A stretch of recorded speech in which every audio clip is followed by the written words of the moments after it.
Basic anatomy of the heart is necessary to understand the cardiovascular system and physiology.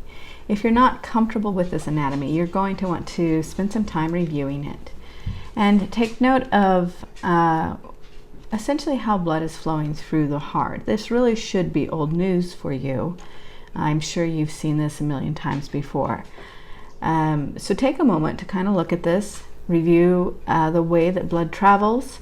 The right atrium is receiving the deoxygenated blood from the body. From the right atrium, it travels through the tricuspid valves and into the ventricle. Our left atrium over here is receiving oxygenated blood from the lungs. And again, that's going to travel through the mitral valves into the left ventricle. Ventricle's job is to pump that deoxygenated blood to the lungs. So here we've got the right ventricle sending the blood upward through the pulmonary arteries. Located here, the pulmonary semilunar veins that we've got to push that blood through.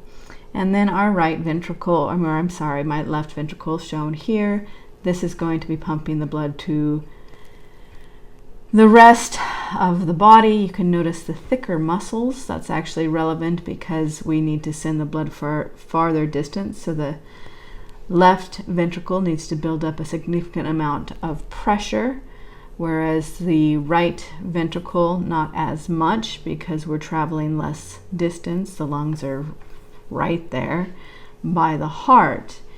And so you can see we're going to be pushing that blood up through the aorta into the rest of the circulatory system. Our circulatory system can be divided, or can be thought of as being two separate systems actually, driven by two separate pumps that happen to be linked together.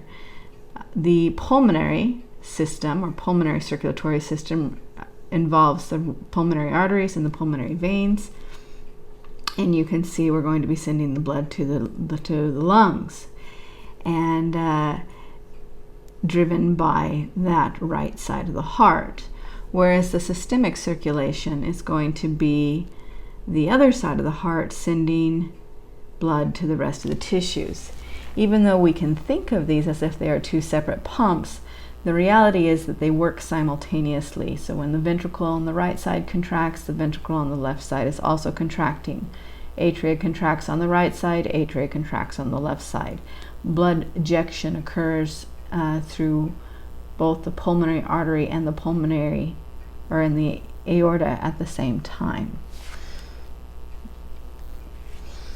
Here we have a closer look at those valves, and again, this is all just review. I expect that you already know these. We have the tricuspid and the bicuspid valve. Tricuspid is on the right side, bicuspid is on the left side, also known as the mitral valve. In my class, I typically use the more generic and broad term of AV valves simply because I am looking at function more than I'm looking at anatomical structure.